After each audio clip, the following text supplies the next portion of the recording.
الله وبركاته. الحمد لله رب العالمين والصلاة والسلام على سيد المرسلين. أعوذ بالله من الشيطان الرجيم. بسم الله الرحمن الرحيم. وما محمد إلا رسول قد خلت من قبله الرسل أفإن مات أو قتل انقلبتم على أعقابكم ومن ينقلب على عقبيه فلن يضر الله شيئا وسيجزي الله الشاكرين. آمنت بالله صدق الله مولانا العظيم وصدق رسوله النبي الأمين المكين المتين المبين الكريم ونحن على ذلك لمن الشاهدين والشاكرين والحمد لله رب العالمین. محترم حضرات، سب سے پہلے پیارے آقا قائل نامدار حضور احمد مجتبیٰ پیغمبر اسلام جناب محمد رسول اللہ صلی اللہ علیہ وسلم کی بارگاہ میں درود و سلام کا ہدیہ نچھاور پیش عقیدت کریں اور پڑھیں بآواز بلند. اللهم صل على سيدنا سيدنا قريبنا مولانا صلاة والسلام على رسول الله صلى الله عليه وسلم. عليك يا حبيبي يا رسول الله صلى الله عليه وسلم. حضرت ابو سعید خدری رضی اللہ تعالیٰ عنہ سے روایت ہے کہ حضور صلی اللہ علیہ وسلم کا وصال جس مرض میں ہوا اس مرض کی علالت میں آپ تھے، حتیٰ کہ آپ اپنے گھر سے باہر تشریف لائے اور ہم نے دیکھا کہ آپ کے سر میں جو ہے کپڑا بندھا ہوا ہے. اس طرح سے آپ منبر پر تشریف لے گئے اور جو لوگ وہاں موجود تھے ان لوگوں سے آپ نے خطبہ دیا. فرمایا کہ اے اللہ رب العزت کی قسم کہ جس کے قبضے و قدرت میں میری جان ہے، میں اس وقت یہاں سے بیٹھ کر کے حوض کوثر کو دیکھ رہا ہوں اور پھر اللہ تبارک و تعالیٰ نے مجھے دنیا اور آخرت کا اختیار دے دیا کہ اے محبوب تم دنیا چاہتے ہو یا آخرت چاہتے ہو. درحالہ کہ میں نے آخرت کو اختیار کر لیا. اللہ اللہ. اور یہ حضور صلی اللہ علیہ وسلم نے ایک بندے کا ذکر فرمایا کہ ایک بندہ ایسا ہے کہ جو ہے جس کو اللہ نے اختیار دے دیا کہ دنیا اور آخرت کا، کہ تمہیں دنیا پسند ہے یا آخرت پسند ہے، تو اس بندے نے آخرت کو اختیار کر لیا. صحابہ کرام کی جو موجود تھے تمام لوگ سنے اور وہ لوگ نہیں سمجھ پائے، لیکن اسی مجلس میں اسی محفل میں رازدار نبوت حضرت ابو بکر صدیق رضی اللہ تعالیٰ عنہ جلوہ فرماتے ہیں. جب انہوں نے حضور صلی اللہ علیہ وسلم کے لمحہ مبارک سے یہ حدیث پاک سنی کہ اللہ کا ایک بندہ ہے، اللہ نے اس کو اختیار دے دیا دنیا اور آخرت کا، اس نے آخرت کو تجویز کیا ہے. حضرت ابو بکر صدیق رضی اللہ تعالیٰ عنہ زار و قطار رونے لگے اور عرض کرنے لگے کہ داکا ابی و امی، اے اللہ کے رسول صلی اللہ علیہ وسلم، ہمارے ماں باپ آپ پر قربان ہوں، ہم بھی آپ پر قربان ہوں. اللہ اللہ. جب اتنا سنا تو جو دیگر صحابہ کرام تھے وہ لوگ بڑا تعجب ہوا کہ ایسا کیوں کرتے ہیں. بعض لوگوں نے تو یہاں تک ہی کہا کہ اس بوڑھے کو تو دیکھو اللہ کے رسول نے تو ایک بندے کا ذکر کیا ہے، لیکن جو ہے یہ بوڑھا کیا کہہ رہا ہے کہ میرے ماں باپ قربان ہوں، میں بھی قربان ہوں آپ کی بارگاہ میں. لیکن نازدار نبوت سمجھ گیا تھا کہ وہ بندہ کوئی اور نہیں ہے بلکہ حضور صلی اللہ علیہ وسلم خود اپنے لیے فرما رہے ہیں کہ اللہ رب العزت نے مجھے جو ہے یہ خبر پہنچا دی ہے، یہ خبر بھیجی ہے کہ اے محبوب یہ اختیار دیا ہے کہ اے محبوب تمہیں دنیا اور آخرت میں اختیار دیا جاتا ہے. تم چاہو تو ابھی دنیا میں رہو اور اگر چاہو تو میرے پاس آ جاؤ. اللہ اللہ. محترم حضرات، اس طرح سے حضور صلی اللہ علیہ وسلم کا جو مرض تھا، جو بیماری تھی، سر کا درد تھا، وہ جب مزید بڑھنے لگا تب حضور صلی اللہ علیہ وسلم نے یہ حدیث پاک بیان فرمائی تھی اور تمام معاملہ یہ پیش آیا تھا. پھر اس کے بعد آپ جو ہے شہدائے احد کی قبروں پر تشریف لے گئے. 8 سال کے بعد آپ نے ان کی نماز جنازہ پڑھی. ملا علی قاری رحمۃ اللہ علیہ اور دیگر علماء کرام نے بیان فرمایا کہ یہ خاصہ صرف شہدائے احد یا حضور صلی اللہ علیہ وسلم کا ہے کہ ان پر 8 سال کے بعد نماز جنازہ آپ نے ان کی قبروں پر پڑھی.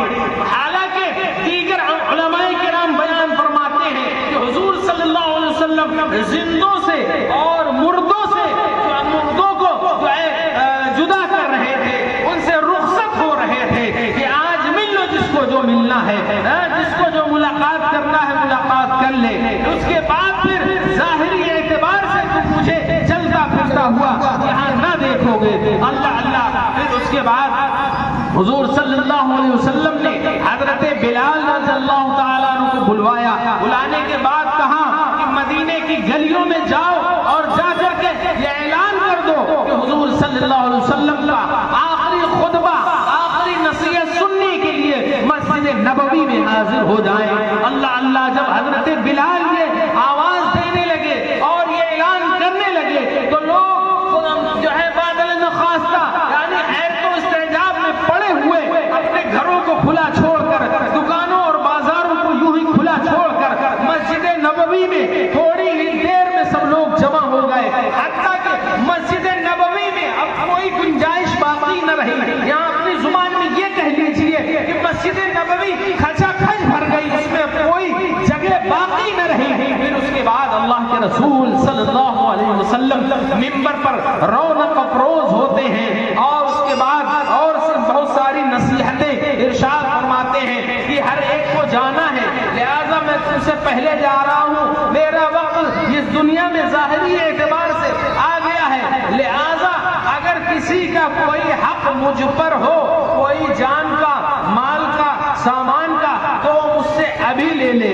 اللہ اللہ. اتنا کہنا تھا کہ جو ہے تمام جو صحابہ کرام سے تمام لوگ تھے بہت ہی متعجب ہوئے, یعنی تعجب کرنے لگے کہ ایسا اللہ کے رسول صلی اللہ علیہ وسلم کیوں فرما رہے ہیں. لیکن اس وقت کے حالات کے اعتبار سے حضور صلی اللہ علیہ وسلم کو جو تعلیم کرنی تھی صحابہ کرام کو, وہ صحابہ کرام کو نہ کر کے بلکہ معاملہ یہ تھا کہ آنے والی جو امت ہے اس کے لیے یہ نصیحت, ان کے لیے یہ نصیحتیں تھیں, ان کے لیے یہ معاملات تھے کہ اللہ کے رسول صلی اللہ علیہ وسلم یہ نصیحتیں فرما رہے تھے کہ اگر کسی کا کوئی مال ہو, کسی کا کوئی حق ہو, جان کا حق ہو, مال کا ہو, سامان کا ہو, تو اس سے اس کا بدلہ آج ہی لے لے. اللہ اللہ. اس میں علماء کرام اور فقہاء اسلام بیان فرماتے ہیں کہ اس میں 2 چیزوں کا معاملہ تھا, حقوق کا اور حقوق اللہ اور حقوق العباد کا. کہ جو ہے آپ اس کو بہت پسند فرماتے تھے کہ لوگوں کا حق نہ مارا جائے, لوگوں کی حق تلفی نہ کی جائے. اللہ رب العزت کا جو حق ہے اللہ رب العزت کا حق ادا کیا جائے. لہذا جو آخری نصیحت آپ نے فرمائی وہ حقوق پر جو ہے حقوق پر محمول تھی کہ آپ جو ہے اللہ کا حق ادا کریں, آپ لوگوں کا حق ادا کریں, کسی کا حق نہ ماریں.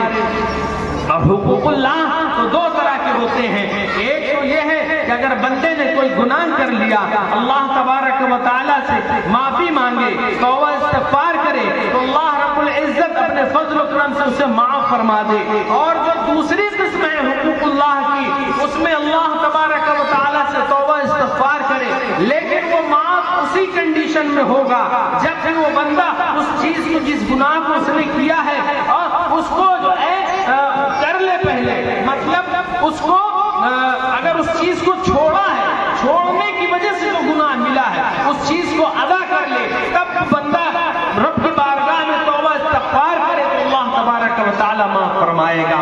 جیسے کہ اگر کسی بندے نے ناچ گانا دیکھ لیا, توبہ کر لے, اور کسی نے شراب پیا, توبہ کر لے, تو اللہ تبارک و تعالیٰ معاف فرما دے گا. لیکن اگر کسی بندے نے نماز چھوڑ دی, روزہ چھوڑ دیا, زکات نہ دیا, فطرہ نہ دیا, حج نہ کیا استطاعت ہونے کے باوجود بھی, تو یہ ایسی چیزیں ہیں صرف توبہ سے نہیں معاف ہونے والی ہیں, بلکہ اس کے لیے اس کو توبہ تو کرنا ہی ہے, کیونکہ فجر کا جو وقت تھا اس وقت اس نے نماز نہ پڑھی اور اس نے ترک کر دیا, نماز کو قضا کر دیا, چھوڑ دیا, یہ گناہ ہے. اب یہ اس کے ذمے باقی رہ گئی, جب تک کہ وہ ادا نہ کر لے گا وہ اس کے ذمے باقی رہے گی. لہذا نماز کو اگر چھوڑ دیا تو چھوڑنے کا تو گناہ جو ہے وہ ہے